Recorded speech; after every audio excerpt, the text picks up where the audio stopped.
제목이 좀 너무 이상하죠? 저도 제목 정하면서 너무 힘들었어요. 그냥, 원래 이스라엘은 한 나라잖아요. 그렇죠? 그런데 이제 한 나라였는데 솔로몬의 범죄 때문에 나라가 쪼개집니다. 그래서 북쪽 이스라엘, 남쪽 유다 이렇게 쪼개지는데 그 두 개는 나라는 다르고 또 그리고 왕도 달라요. 그런데 한 민족이고 또 한 분 하나님을 섬기는 하나님의 백성들입니다. 그래서 두 나라 왕 다 하나님께서 세우셨어요. 근데 그 왕들이 누구죠? 이름이. 한 명은 르호보암, 한 명은 여로보암. 우연히 이름이 비슷한데 형제는 아닙니다. 그래서 남왕국왕 르호보암은 원래부터 다윗 자손이어가지고 이제 하나님께서 인정하시는 왕이고, 또 북왕국왕 여로보암도 하나님께서 선지자를 통해서 새롭게 세우신 왕이에요. 그러니까 둘 다 하나님 나라 하나님의 백성들인데, 이 북왕국은 그 시작부터 하나님을 배신합니다. 여로보암이 이제 왕이 되자마자 무슨 걱정이 생겼냐면, 이스라엘은 원래 1년에 3번 큰 절기가 있어요. 6월절, 초실절, 수장절. 그런데 이 절기에는 모든 이스라엘 남자들은 다 모입니다. 예루살렘으로. 그리고 한번 모이면 한 일주일씩 이렇게 절기를 지키면서 예배도 하고 축제를 해요. 이거는 하나님께서 정하신 법이에요. 그러니까 여러분 근데 그 성전이 어디에 있죠? 예루살렘에 있잖아요. 남쪽 나라 유다에. 그래서 6월절, 초실절, 수장절이 되면 남왕국 백성들은 당연히 오고 북왕국에서도 모든 남자들은 다 예루살렘에 모입니다. 그러니까 쉽게 비유하자면 이게 남북한이 지금 우리 분단되어 있잖아요. 그런데 이제 우리들이 설날과 추석 때는 남북한 모든 남자들이 다 서울에서 모여서 축제를 한다. 그랬을 때 거기 그쪽 북한에 있는 지도자 마음이 어떨까? 예, 그렇죠? 그래서 여로보암도 북왕국 왕으로서 이게 불안하고 싫었습니다. 그래서 이게 두 나라 다 하나님을 섬기긴 하지만 종교적 정통성이 남쪽에 있거든요. 그리고 자꾸 사람들이 남쪽 이스라엘 예루살렘으로 가면 이게 백성들 마음이 다윗 왕조에게로 쏠릴 거다. 이런 걱정을 하게 돼요. 우리 27절 한번 읽어볼까요? 자, 시작. 만일 이 백성이 예루살렘에 있는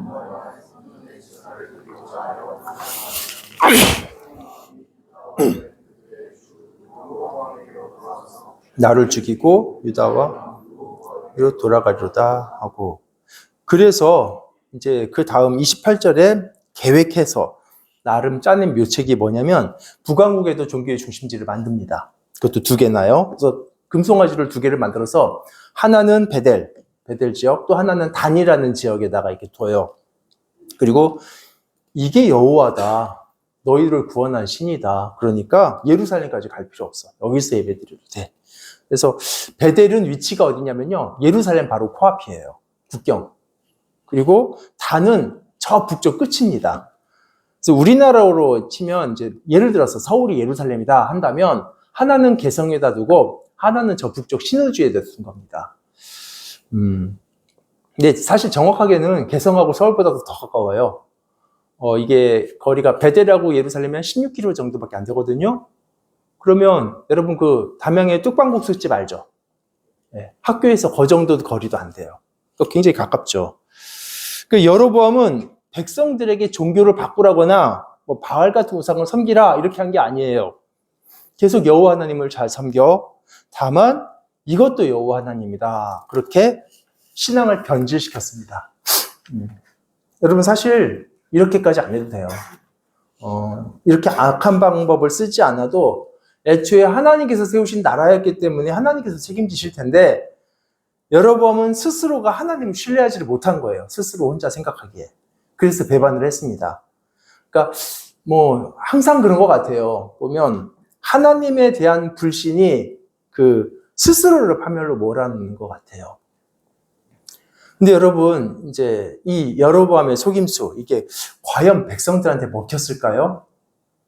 아니 그 묘책치고는 너무 엉성하잖아요. 이게 이스라엘 사람들이 바보입니까? 오리지널 성전은 예루살렘이라는 걸 모두가 다 알고 있는데 더구나 베델하고 예루살렘은 붙어 있어가지고 아니 조금만 가면은 오리지널인데 누가 짝퉁으로 가요. 근데 희한한 거는 이 엉성한 속임수가 먹혔다는 거예요. 백성들이 금송아지에게 가서 절을 합니다. 왜 그럴까요? 그러니까 오늘 나누고 싶은 내용이 그거거든요. 왜 백성들은 여로보암의 그 엉성한 술책에 그리도 쉽게 넘어갔는가? 이유는요, 여로보암의 그 정책이 백성들의 욕심을 자극하는 거였습니다. 무슨 말씀이냐면, 금송아지를 만들어서 그 하나는 왕국의 끝에 단에 두고 하나는 예루살렘 앞 바로 베델에 뒀었잖아요. 그런데 예루살렘 가까이에 있는 베델에는 사실 뭐 갈 사람이 없죠. 그런데 저 북쪽 단 지역에서는 좀 상황이 다릅니다. 30절 보시면 거기서는 사람들이 금송아지를 섬겨요. 한번 30절도 읽어보죠. 자, 시작.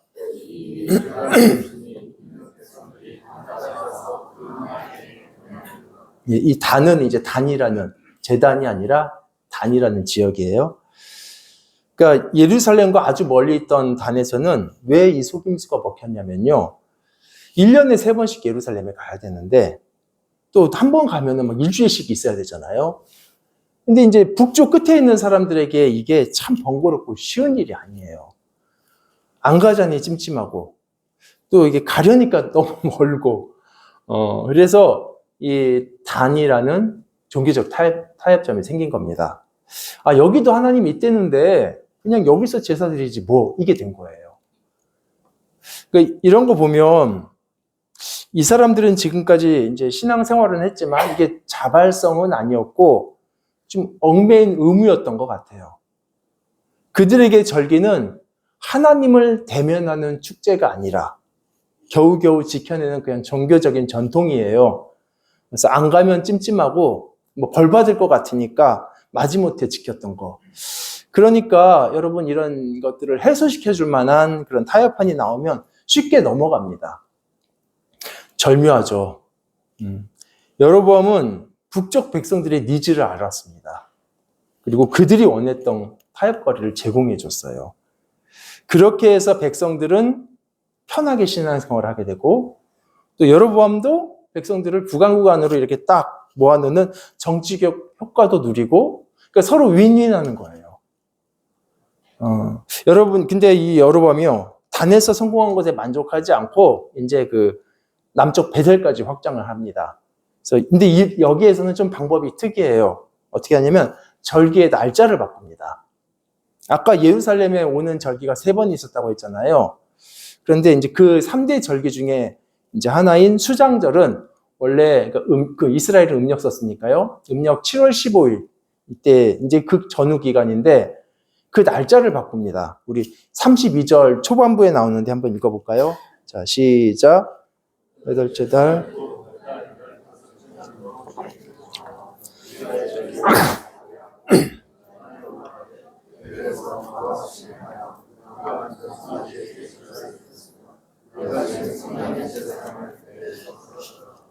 예, 그래서 7월 15일 수장절은 추수한 것을 저장하고 그런 기쁨을 누리는 그 이스라엘의 감사절입니다. 추석 같은 거예요, 우리나라에.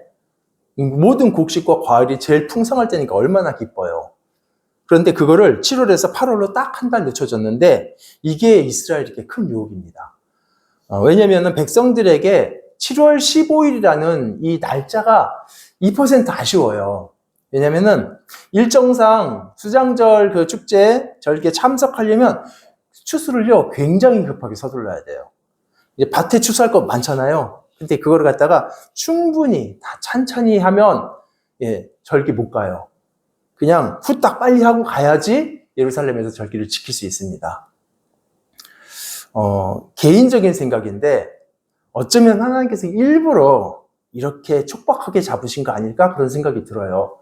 왜냐하면 하나님께서는 자주 백성들에게 가난한 자들, 나그네를 배려하라는 명령을 아주 자주 하셨습니다. 그리고 그런 규칙도 주셨어요. 그래서 예를 들어서 이스라엘은 추수할 때 밭이 보통은 뭐 이렇게 네모나다 하면 내 귀퉁이는 추수를 못해요. 법적으로. 동그랗게 해야 돼요. 여기는 뭐냐면 가난한 사람들이 언제든지 와가지고 가져갈 수 있도록. 그리고 이제 몇 단을 나르다가 뭐 이삭이 떨어지면 그거 줍지 말라 그래요. 그리고 나중에도 이삭 죽게 하지 말고. 그거 다 가난한 자들이 가져갈 수 있도록. 이삭 줍기를 그 주인은 못해요. 그러니까 또 과일의 경우도 그렇잖아요. 이게 여러분 과일이 한 번에 팍 열었다가 닫다는 게 아니라 처음에 조금 몇 개가 이렇게 첫물이죠. 이렇게 익어요. 그리고 나서 이제 본격적으로 한꺼번에 우수수 이렇게 막 많이 익습니다. 그리고 나서도 그 이제 닫다면 이제 이게 계속 조금씩 나와요. 이제 이걸 끝물이라고 하거든요. 그런데 이스라엘 사람들은 이 늦게 익은 과일을 추수를 할 수가 없어요. 왜냐면 그거 갖고 있다가는 수산시장 못 갑니다. 그냥 가져가게 놔둬야 되는 거예요. 그리고 율법에서도 한 번 그렇게 주인이 하고 나서는 그걸 냅두라고 말을 하고요. 이런 독특한 법을 주셨는데 과연 이스라엘 백성들이 이걸 지키겠어요? 예. 그래서 하나님께서는 그 명령을 지킬 수 있도록 절기 날짜도 배려하신 겁니다. 만약에 수장자리 정말 느지막이 있었으면 계속 욕심 생기잖아요. 저거 따야 되는데 이런 생각. 기다렸다가 추수하고 싹쓸이하고.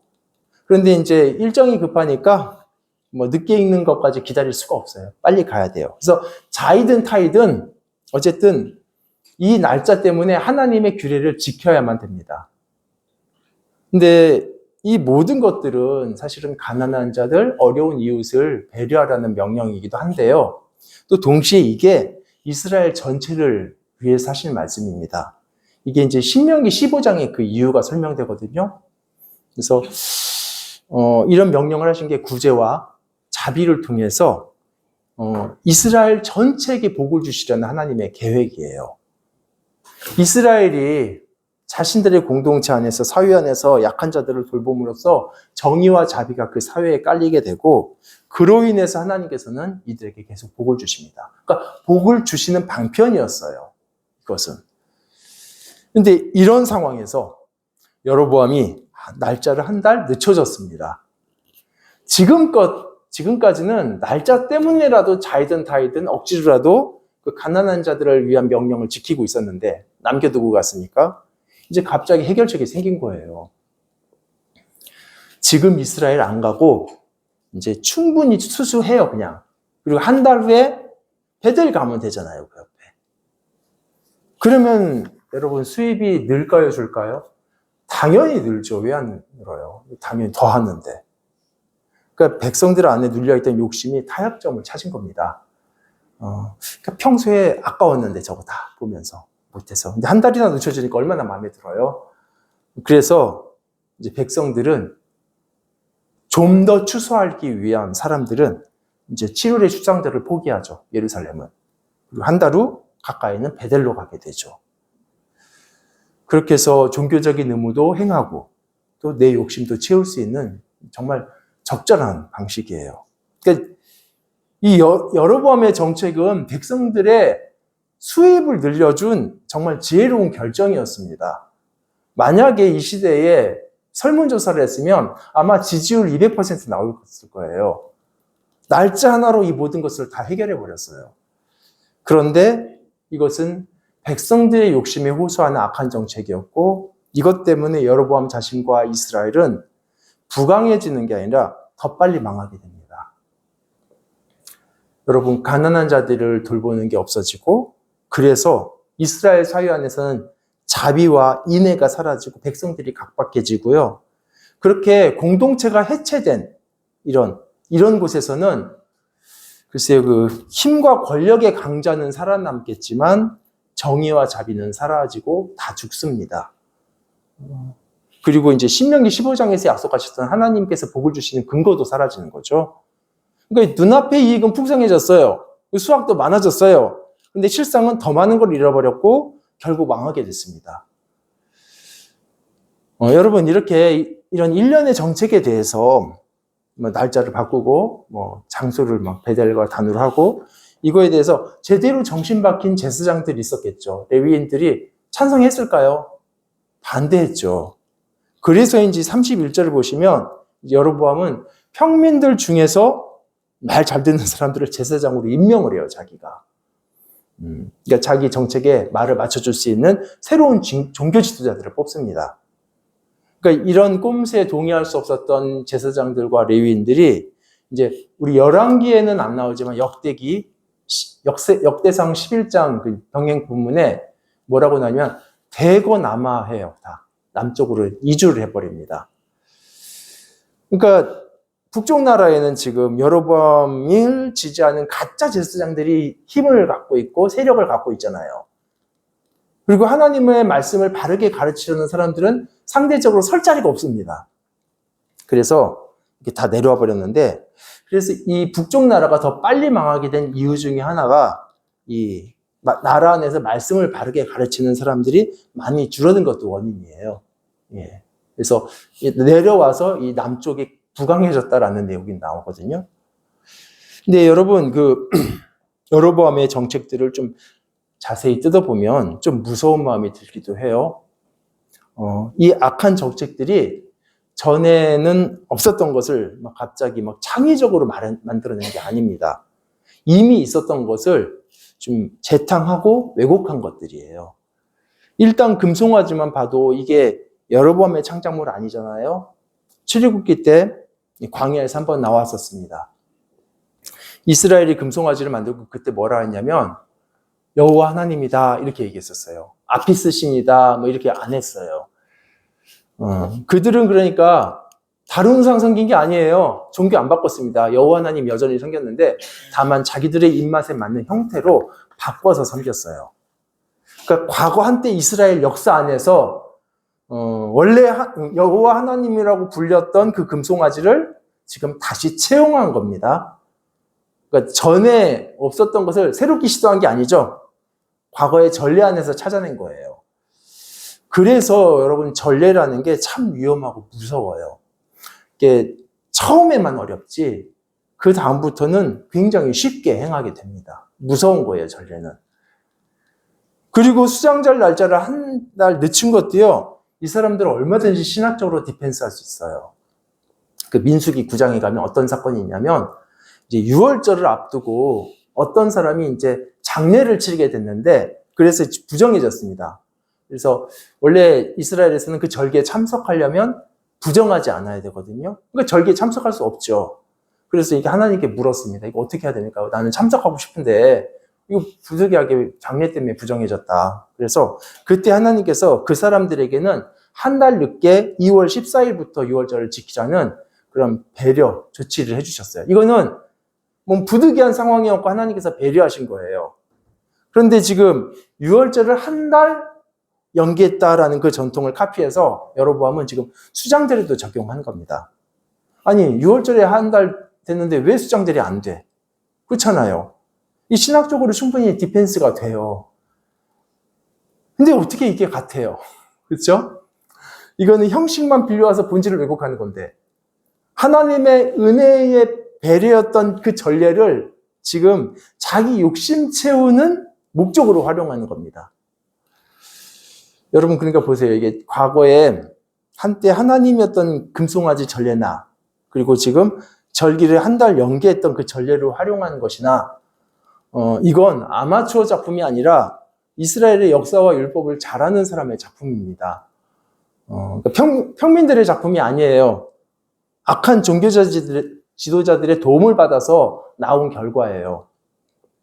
그런 면에서 이 신앙이 없는 성경 지식, 욕심이 들어간 탁월한 재능, 이거 굉장히 위험해요. 신앙 없는 성경 지식이나 그 욕심이 스며든 탁월한 지성은 사실 여러 시대마다 있었습니다. 뭐 여러분도 다 아시겠지만 과거에 유럽에서 이제 아프리카 주민들을 강제로 납치해서 노예화했던 그런 악한 역사가 있잖아요. 당시 그 악행을 신학적으로 합리화해주고 지지해준 사람들이 있었어요. 그러니까 그 창세기에 나오는 노아의 저주를 근거로 말을 했는데 사실 실제로 그 본문을 자세하게 살펴보면 그런 내용이 아닌데 그걸 왜곡한 겁니다. 왜곡한 해석이에요. 그러니까 그 해석은 당시에 경제적 이권을 그렇게 추구하는 그 뭐라 그러죠? 그 욕심, 그것을 이렇게 만족시켜주는 신학자들의 작품이었습니다. 그러니까 사람은 아무리 거룩한 것으로도, 성경 얼마나 거룩해요. 하나님의 말씀. 그것으로도 얼마든지 악을 만들어낼 수 있는 존재예요. 물론 이제 여러분은 신학자가 아니니까 그런 일을 할 수 없겠죠. 그런데 여러분의 영역에서 여러분의 지성과 재능이 이렇게 사용되면 안 되겠죠. 당장은 그들도 좋고 나도 좋은 묘안 같지만 결국에 그들과 나를 무너뜨리는 그런 일에 사용돼서는 안 됩니다. 여러분의 귀한 것들이. 어쨌든 여로보암 한 사람 때문에 이스라엘 전체가 다 이제 망하게 됐죠. 이렇게 보면은 그 백성들은 참 불쌍하게 보여요. 그렇죠? 왕 하나 때문에. 그런데 이제 여러분과 남은 시간 좀 본격적으로 나누고 싶은 건 뭐냐면 과연 이스라엘이 불쌍한 피해자인가? 이제 그 부분이에요. 성경은 그렇게 표현하지 않습니다. 성경은 여로보암의 죄를 말하면서 좀 독특하게 표현을 해요. 열왕기상 14장에 가면 그런 내용이 나오거든요. 14장 16절인데 한번 같이 읽어볼까요? 시작. 여호와께서 여로보암 아니요. 열왕기상 14장 16절. 제가 읽어보겠습니다.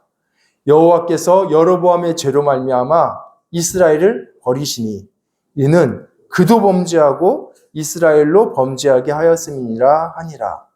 근데 여로보암의 그 행동을 계속 따라가는 평가가 뭐냐면 백성을 범죄하게 한 여로보암의 죄예요. 좀 길죠. 이 문구가 뒤로도 계속 나와요.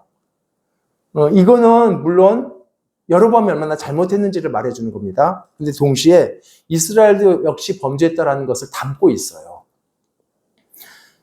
이스라엘을 속인 여로보암의 죄가 아니라 이스라엘을 범죄하게 한 여로보암의 죄예요. 그러니까 이스라엘도 역시 범죄를 했습니다. 그들은 속은 게 아니라 여로보암과 공조를 한 것이고 자기들의 욕심을 따라서 같이 범죄한 거예요. 그러니까 아무도 따를 것 같지 않던 그 엉성한 그 묘책이 먹혔던 이유가 바로 그 백성들 안에 있는 욕심이었거든요.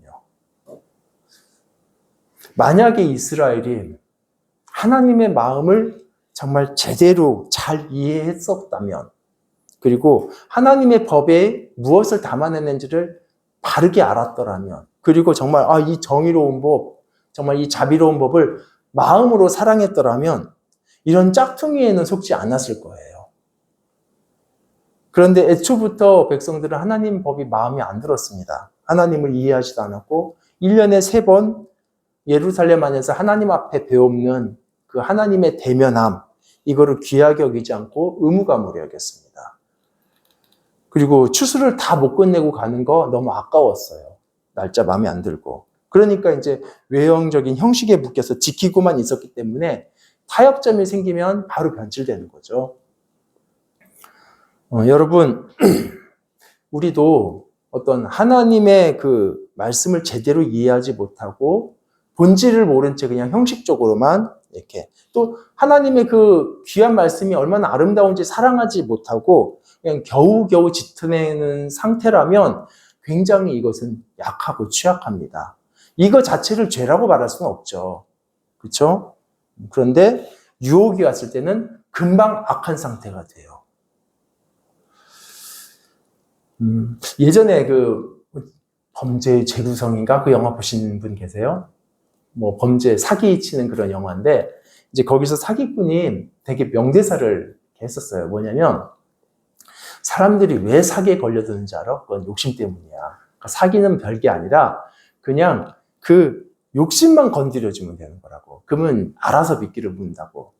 그런 면에서 욕심이 없는 사람은 아무리 기발한 사기를 쳐도 절대 안 속는데요. 근데 그 말이 맞는 것 같아요. 우리가 욕심에 눈이 멀면 당연한 것도 못 봐요. 그래서 속습니다. 그래서 여로보암의 가짜가 이게 발휘할 수 있었던 힘은 백성들 안에 욕심이 있었기 때문에 그게 가능했습니다. 그러니까 여로보암이 한 건 그거예요. 그들이 원하는 바를 간파해서 그걸 열어주는 거.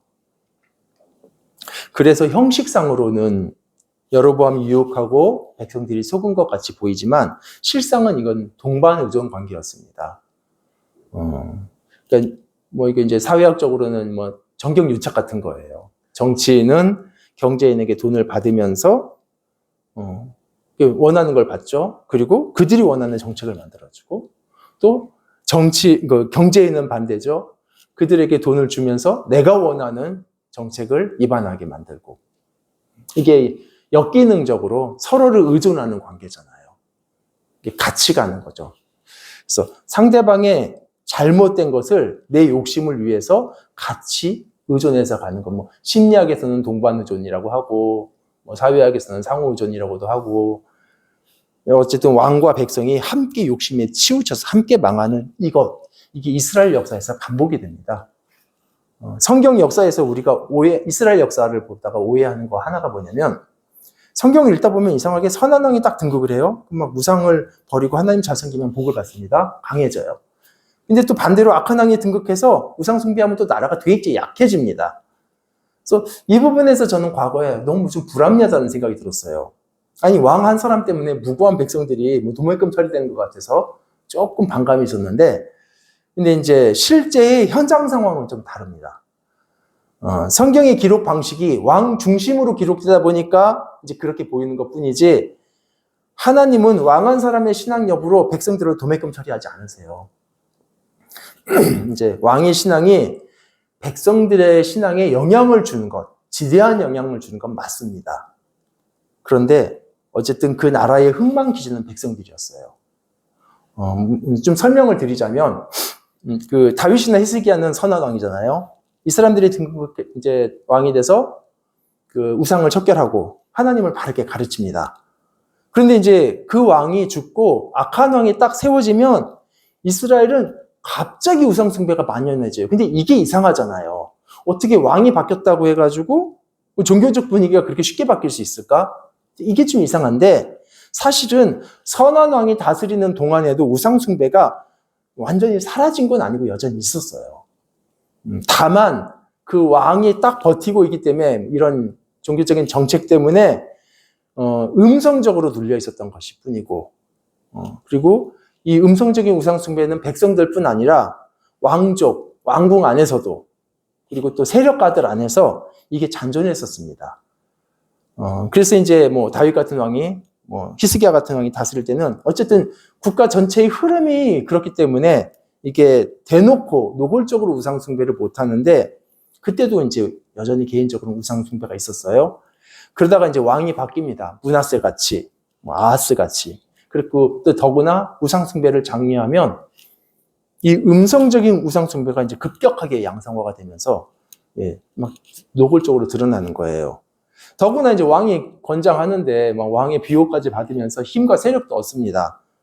물론 그런 시기에도 하나님을 신실하게 섬기는 사람들은 또 늘 있었어요. 그런 시기에도. 그런데 이제 상대적으로 이 사람들이 약해지죠. 여러분, 그러니까 왕이 우상 숭배를 했을 때 하나님께서 벌을 내리시는 것은 사실 왕 혼자 했기 때문이 아니라 이미 그거의 전제는 뭐냐면 백성들이 그렇게 갔기 때문에, 왕과 백성들이 함께 우상 숭배를 했기 때문입니다.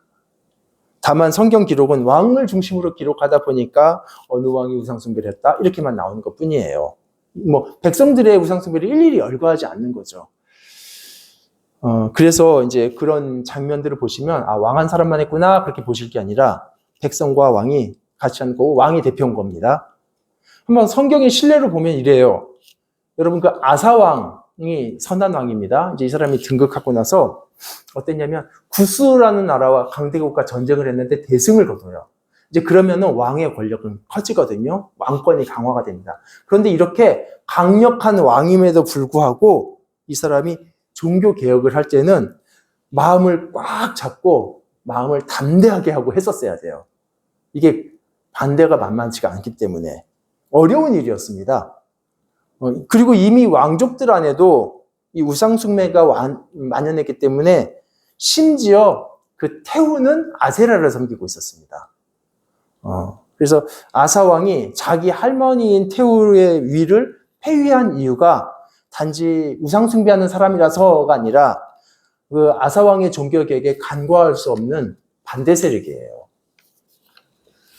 그러니까 왕이 이렇게 하나님 중심의 신앙을 세워가려고 해도 귀족들의 저항, 또 세력가들의 저항, 백성들의 저항이 있기에 만만치가 않습니다. 그래서 여러분, 항상 보시면 그래요. 선한 왕이 우상척결을 했는데 꼭 뭐가 붙냐면, 그렇지만 예루살렘에서는 해요. 그런데 전국에 흩어져 있는 백성의 산당까지는 쉽게 제거를 못 합니다. 거기까지는 못 하는 거예요. 근데 여러분, 그 다음에 아사 왕이 이제 그렇게 완수하고 죽었습니다. 이제 그 다음에 다행히도 아들이 여호사밧도 선한 왕인데, 근데 특이한 거는 여호사밧도 종교개혁을 해요. 근데 이게 이상한 거잖아요. 이미 선대왕이 종교개혁을 했으면 이제 그렇게 가야 되는데 왜 다시 할까요? 예. 아까 말씀드린 대로 백성 안에는 여전히 있거든요, 그것이. 그래서 여호사밧도 다시 종교개혁을 합니다. 이런 정황을 보면 우리가 그냥 가볍게 생각했던 대로 왕한 사람의 불신앙 때문에 중립적인 백성들이 도매금으로 처리되는 것 아니에요.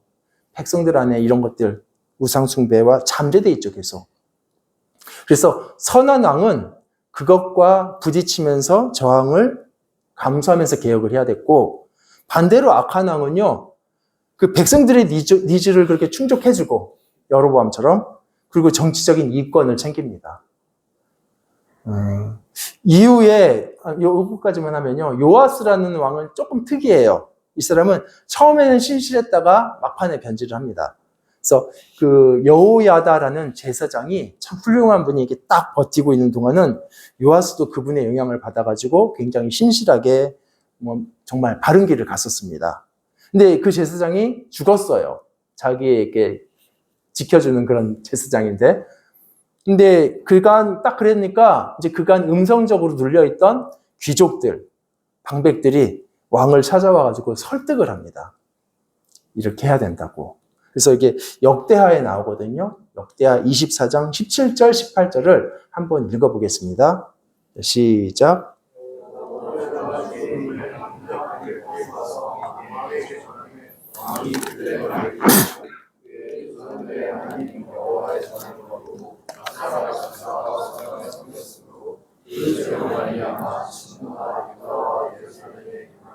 예, 여기서 유다 방백들은 나라의 지도자들이에요. 예, 장관급 이런 사람들. 그들이 왕을 설득해서 우상숭배로 가게 한 겁니다. 여호야다가 살아있을 때는 이제 끽소리 못 하다가. 이제 이게 현장의 상황이에요.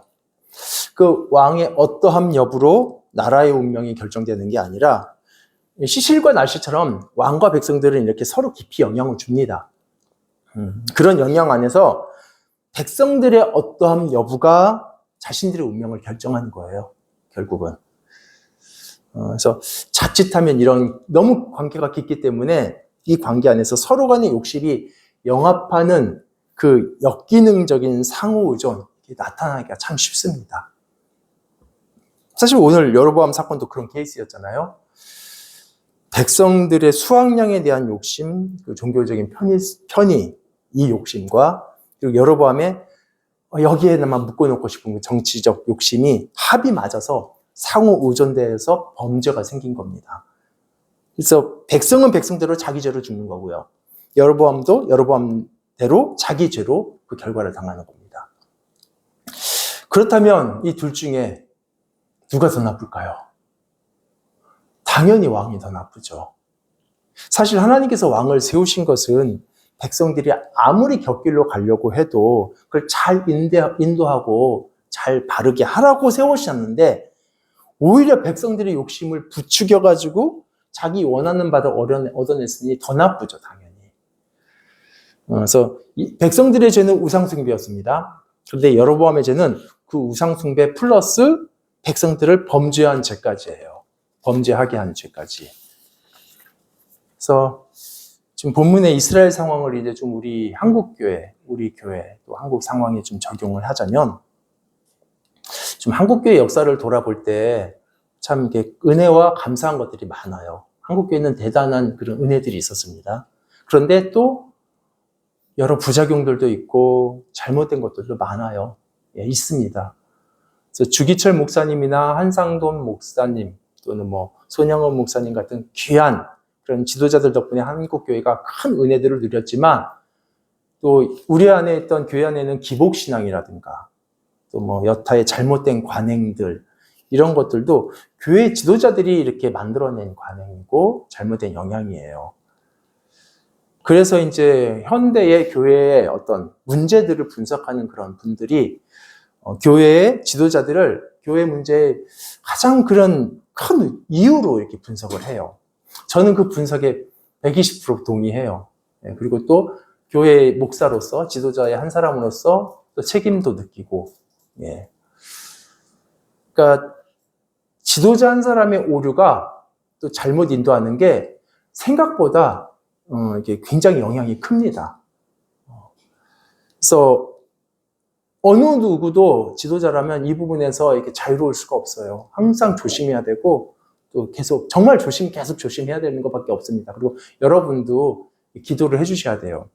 담임 목사인 저, 또 우리 시모 장로님을 위해서 어쨌든 교회 전반적인 것들을 처리하고 지도해 나가기 때문에 꼭 기도를 해주셔야 됩니다. 근데 이제 이렇게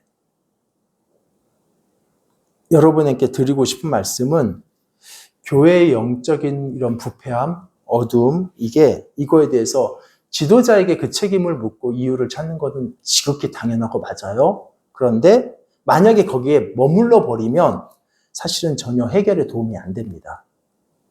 이 부분은요. 그러니까 목회자가 바르게 서야 된다. 중직자가 깨어나야 된다. 맞는데 그 지점에 머무르면 안 된다는 거예요. 그렇게 하면 오늘 본문에 나온 그 나이브한 이스라엘 백성들의 안일함과 사실 다를 게 없어요. 그러니까 지도자의 잘못만으로 공동체가 도매금으로 무너지지 않습니다. 각자가 숨겨놓은 욕심이 거기에 반응하기 때문에 공동체가 무너지는 것이고, 그리고 내 신앙의 편의를 위해서 지도자들의 거짓과 공조하기 때문에 공동체가 변질되는 것이고, 그래서 문제의 책임은 지도자에게 있는 것은 100% 맞지만 거기에 머무르면 안 된다는 이유가 그거예요. 그러면 나 자신, 우리 자신을 돌아보지 못하고 전혀 근원이 해결되지 않는 겁니다. 그래서 지난주 설교와 사실 비슷한 그런 권면이긴 하지만 수동적으로 여러분이 신앙생활 하시면 안 됩니다. 그냥 적극적으로 여러분의 신앙생활을 돌보셔야 돼요. 리더가 챙겨주니까 마지못해서 이게 나오고 그게 아니라 여러분의 신앙을 여러분이 책임지셔야 된다는 거예요. 하나님 앞에 비춰보고, 그리고 좋은 교회가 있잖아요. 그 주변에 많은 우리나라에 훌륭한 목사님들도 계시고 좋은 거예요. 감사한 거예요. 그런데 좋은 교회에 출석하면 저절로 신앙이 훌륭해지는 것 아닙니다. 그리고 좋은 교회 지도자만 다들 제대로 서면 한국 교회가 자동으로 바른 신앙으로 바뀌는 것도 아니에요. 이제 그 영향이 이제 가는 것일 뿐이지 결국에는 여러분의 결정이라는 거예요. 여러분이 바뀌는 것이고. 그래서 아무리 좋은 지도자가 있어도 내 안에 하나님을 향한 자발적인 사랑이 없다. 그러면 이거 아까 말씀드린 대로 취약한 상태, 위험한 상태입니다. 그리고 반대로 아무리 악한 지도자가 흔들어도요, 내 안에 말씀이 확신이 있다면 공동체 흔들리지 않아요. 예. 계시록에도 그런 내용이 나와요. 잘못된 지도자가 있음에도 불구하고 공동체가 공동체를 지켰던 것들. 여러분, 말씀을 다시 하면 지도자는 영향을 줄 수는 있습니다. 근데 대신 신앙생활을 대신해 줄 수는 없습니다. 그래서 스스로 능동적으로 자신의 신앙생활을 하셔야 됩니다. 그걸 돕는 거죠. 최대한. 여러분, 마지막 날에 하나님께서 여러분에게 너희 지도자가 누구였느냐 이걸 묻지 않으셔요. 너는 어떤 사람이었냐를 물으시지. 예. 그래서 여러분, 서로의 욕심에 반응하는 그 역기능적인 상호 의존이 되지 않으려면 함께 깨어 있어야 됩니다. 저도 그렇고 여러분도 그렇고. 그래서 지난주 설교에서 말세에는 자기 사욕을 쫓을 스승을 많이 둔다. 기억하시죠? 그래서 목사는 성도들의 욕심을 부추겨가지고 자신이 원하는 바를 얻으려고 하면 안 되고, 또 성도들도 자신의 욕심에 이끌려서 그 욕심을 맞춰줄 거짓 스승을 많이 쌓아두면 안 됩니다. 혹시 이제 말씀 마치게 되면 오해하시면 안 되는데, 우리 교회에 혹시 그런 문제가 있기 때문에 이 설교를 하시나 그런 거 아니에요. 예. 이렇게 상황이 있어서 빗대서 하는 거 아니라 그냥 본문에 대한 일반적인 적용입니다. 근데 우리 공동체도 언젠가 이런 문제에 직면할 수 있죠. 그렇죠? 어떻게 해결해야 되는지를 미리 말씀드리는 것이고, 또 우리 교회는 좀 특성상 졸업을 하면 교회를 이동하는 게 이제 이동하게 되기 때문에 여러분이 어떤 새로운 공동체에서 꼭 기억하시라고 권면을 드립니다. 한 가지만 아주 짧게 나누고 마칠게요. 뭐냐면 여로보암의 정책으로 설 자리를 잃은 제사장들, 레위인들이 이제 대거 남쪽으로 이주하게 되는데, 이들의 이주는 단지 왕 때문만은 아니라요, 백성들 전체가 다 이렇게 대거 우상숭배로 이렇게 넘어간 것은 또 이유가 됐을 거예요. 근데 만약에 이 사람들이 안 가고 남아서 계속 개혁을 시도했었더라면 어땠을까? 이 생각이 좀 들더라고요. 아마 엄청 힘들었을 것 같아요. 그런데 만약에 그래도 계속 신앙을 지켰다면, 거기 북쪽에서, 왜냐면 얼마 후에 하나님께서 이 여로보암에게 선지자를 보내서 강하게 경고하시거든요. 근데 북쪽 안에서는 아무도 없었나 봐요. 남쪽에 있는 선지자를 글로 보내세요.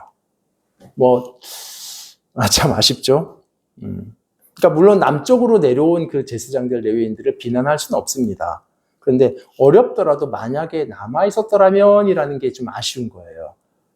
그래서 오늘날에는 사실 교회 안에 교회에 대한 만족보다는 불평이 많은 시대인 건 맞거든요. 교회 안에 분란이 생길 때 특히 막 갈등이 생기잖아요. 여기 있어야 되나 고민도 생기고, 또 저도 과거에 그런 갈등, 아픔, 고민 많이 했었습니다. 정말 그냥 포기하고 다른 교회 가야 되는 거 아니야? 이런 고민도 있었고요. 그리고 이상적인 교회, 좀 모험적인 교회 가고, 아니 그런 것까지는 바라지 않고 그냥 정상적인 교회만 가고 싶은 그런 마음도 있었어요. 근데 이제 시간이 제가 이제 계속 지내오면서 배우게 된 것은, 아무리 망가졌어도 하나님께서 포기를 아직 안 하셨다면 나도 이 공동체를 포기하면 안 되겠다라는 생각이 들더라고요. 물론 여러분이 거기에서 신앙을 지켜내기보다 오히려 그 영향을 받아서 똑같이 이상해질 것 같으면 그냥 떠나는 것도 고려해봐야 됩니다. 충분히 그것도 필요해요. 그리고 만약에 거기가 이단성이 강하다 그러면 반드시 떠나야 됩니다. 그러나 아직 하나님께서 포기 안 하셨고, 또 그 교회 안에 진리의 불이 아직 살아있고, 그리고 여러분도 또 견딜 수 있고, 나쁜 영향 받지 않고 어쨌든 그 교회에게 오히려 좋은 영향을 줄 수 있다면 좀 힘들어도 거기 계시기를 권면드려요. 앞으로 어디든 이제 공동체를 가실 텐데, 물론 여러분이 못 견디고 떠났다고 해서 여러분 죄인이다, 책하거나 죄다 이렇게 말씀드리는 건 아니에요. 그거 정말 쉬운 일이 아닙니다. 근데 그냥 아쉽다라는 거죠. 그래서 제가 우리 교회가 이제 새가족 등록을 권장은 합니다. 이거는 교회에 소속되는 건 너무 중요하고 행복한 거기 때문에 권장은 하지만 강요를 하지 않는 이유가 뭐냐면, 이 공동체를 결정하는 것 또는 공동체를 떠나는 것은 절대 가벼운 일이 아니기 때문에 이것을 그렇게 그냥 쉽게 하려고 하는 게 아니거든요. 그래서 여러분도 공동체를 중요하게 여겨주세요. 어디서든지. 어쨌든 이제 결론적으로 우리 안에 역기능적인 사고의존이 있어서는 안 돼요. 이것은 그리고 여러분 교회에만이 적용되는 게 아니라 여러분의 일터에서도 마찬가지고, 또 국가의 경제와 정치에서도 마찬가지고, 삶에서도 마찬가지입니다. 우리 같이 기도할까요?